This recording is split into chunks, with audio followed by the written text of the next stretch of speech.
Ya, kita bertemu lagi nih. Kita akan membahas mengenai contoh soal. Pertemuan kita ini membahas yang namanya contoh soal energi kinetik. Oke, di sini ada soal yang mana hitunglah energi kinetik dari A, sebuah mobil F1 bermasa 1875 kg yang bergerak dengan kecepatan 180 km per jam. Oke, kita buat diketahuinya itu pertama adalah masanya adalah 1875 kg dan V-nya 180 km per jam. Oke, saya buat dulu kilogramnya ya. Oke, di sini kan 180 km per jam gitu kan. Ini harus kita ubah ke meter per sekon gitu kan, kesatuan internasional. Oke, 180 km per jam itu sama dengan kilometer, kita ubah ke meter. Jadi 1 kali 1000 ya. Kalau dari kilometer ke meter kan dikali 1000 per kilometer, 1 kilometer. Kemudian kita ubah jamnya ke sekon gitu kan. 1 jam kan dia sama dengan 3600 sekon. Berarti dikali 1 jam per 3600 sekon. Jadi kalau pembagiannya ini sih dapatnya 50 meter per sekon. Jadi kecepatannya adalah 50 meter per sekon. Sekarang kita tinggal mencari EK-nya. Yang ditanyakan tadi EK-nya. EK-nya sama dengan berapa? Oke, EK-nya rumus EK adalah setengah MP kuadrat. Setengah M-nya tadi masanya adalah 1875 dikali V-nya 50 kuadrat. Berarti setengah kali 1875 dikali 2500. Oke, 2500 bagi 2, 1250. Dikalikan dengan masanya dapat hasilnya adalah 2.343.750 Joule. Ini adalah energi kinetiknya. Untuk soal nomor B ya. Di sini seekor burung elang bermasa 5000 gram gitu kan. Berarti diketahuinya masanya adalah 5000 gram gitu kan. Ingat ini gram kita ubah ke kilogram. Jadi 5 kilogram. Oke, kemudian kecepatannya adalah 20 meter per sekon. Maka yang ditanya adalah energi kinetik. Gampang aja ya. Energi kinetik sama dengan setengah MP kuadrat. Setengah kali 5 kali 20 kuadrat. Berarti setengah kali 5 kali 400. 400 bagi 2 kan sama dengan 200. Berarti 200 kali 5 adalah 1000 Joule. Jadi energi kinetiknya adalah 1000 Joule. Oke, yang kedua adalah mengenai energi potensial. Di sini hitunglah energi potensial yang ada pada benda bermassa 15 kg dengan ketinggian 20 meter gitu ya. Yuk kita buat diketahuinya terlebih dahulu. M-nya adalah 15 kg dan ketinggiannya adalah 20 meter begitu kan. Yang ditanya adalah energi potensialnya berapa. Energi potensial sama dengan M dikali G kali H gitu kan. Biasanya G ini 9,8 kan dianya, tapi kita buat 10 meter per sekon. Jadi kalau di soal itu nggak dibuat berapa, berarti gunakan 10 meter per sekon kuadrat. M-nya 15, G-nya 10, H-nya adalah 20. Berarti 15 kali 10 kali 20 hasilnya adalah 3000 Joule. Jadi energi potensialnya adalah 3000 Joule. Gampang kan?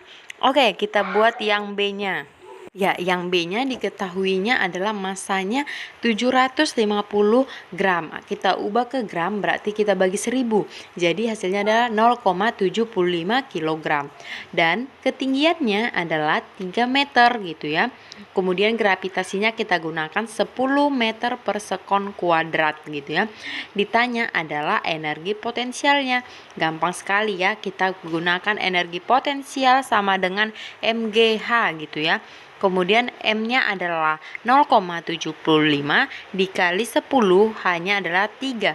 Maka 0,75 kali 10, 7,5 dikali 3. Hasilnya adalah 22,5 Joule. Satuan energi itu Joule ya, jangan lupa.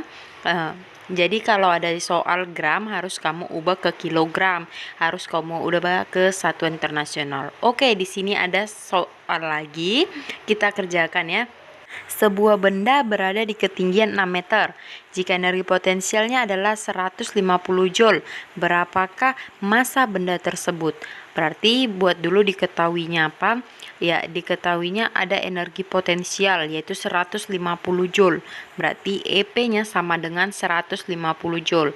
Kemudian ada yang ketinggian yaitu yaitu 6 meter, G-nya 10 meter per sekon kuadrat. Yang ditanyakan di sini adalah massa gitu ya. Berarti massa, simbol massa adalah M. Berarti EP sama dengan MGH gitu tadi rumus awalnya ya.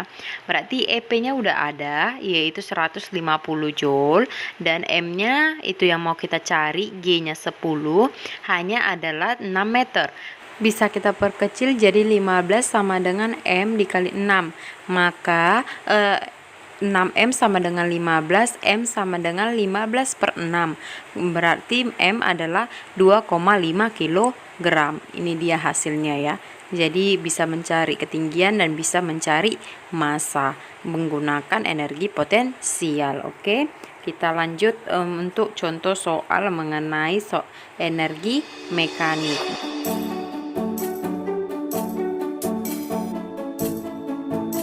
Di sini ada batu 500 gram jatuh di ketinggian 50 meter. Yang ditanya yang A itu adalah energi potensial dan kinetik batu sebelum jatuh. Yang B itu energi kinetik dan potensial pada ketinggian tinggal 10 meter gitu ya. Oke, kita langsung cari aja, tapi kita gambar dulu. Jadi ada dua posisi nih ya. Posisinya pertama yang ada di 50 meter yaitu di atas, kemudian posisi yang keduanya itu adalah jaraknya 10 meter dari tanah gitu ya. Jadi di sini massanya adalah 500 gram, kita ubah ke kilogram jadi 0,5 kilogram.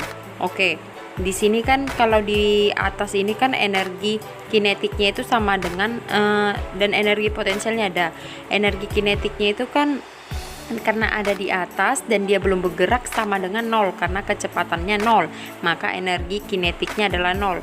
Yang ada adalah energi potensialnya gitu. Berarti energi potensial sama dengan MGH. M-nya 0,5, G-nya 10 dan H-nya adalah 50. Berarti dapat hasilnya adalah 250 joule. Kedua adalah ditanya mengenai energi kinetik potensial pada ketinggian 10 meter di atas lantai. Berarti di sini energi potensialnya adalah MGH. Berarti ada massanya 0,5 kilogram ya. Kita buat 0,5 kali 10 hanya kan 10 lagi nih. Berarti 0,5 kali 10 kali 10 hasilnya adalah 50 joule gitu. Kemudian energi kinetik yang kita cari pada ketinggian 10 meter di atas tanah. Berarti energi kinetik itu rumusnya kan setengah MP kuadrat begitu. Kemudian ini kita buat V2 ya, karena V1-nya tadi kan 0 gitu dianya. Jadi ini adalah EK2 nya gitu, karena EK1-nya tadi kan 0 gitu. Dan V2-nya itu dikuadratkan, jangan lupa. Oke. Bagaimana mencari V kuadrat? Masih ingat dengan gerak lurus? Gerak lurus berubah beraturan. Rumusnya kan PT kuadrat sama dengan V0 kuadrat dikurang 2GH gitu kan. P0-nya tadi kan P awalnya gitu kan. P awalnya tadi kan di EK sama dengan 0. Karena apa? Karena kecepatannya 0. Kita bisa cari ya, PT kuadrat sama dengan P0-nya adalah 0 dikurang 2 dikali G10. Delta H-nya kan berarti 50 dikurang 10. Hasilnya adalah 40. Berarti PT kuadrat sama dengan 0 dikurang 2 kali 10 dikali 40 gitu kan. Berarti 800 gitu kan. Berarti ini masih P kuadrat. Kita biarkan aja P kuadratnya karena kan di EK nanti dimintanya adalah P kuadrat begitu. Jadi kita cari EK-nya sama dengan setengah kali M-nya adalah 0,5 kali P kuadratnya adalah 800.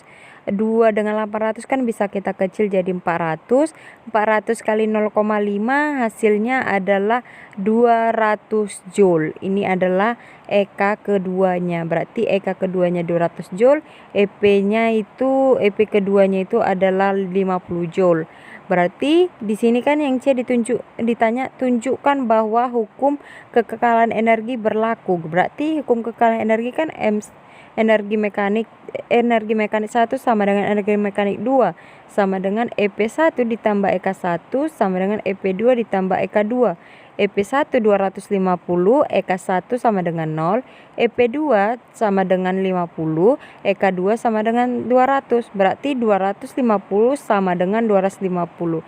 Maka terbuktilah bahwa hukum kekekalan energi itu berlaku pada soal tersebut.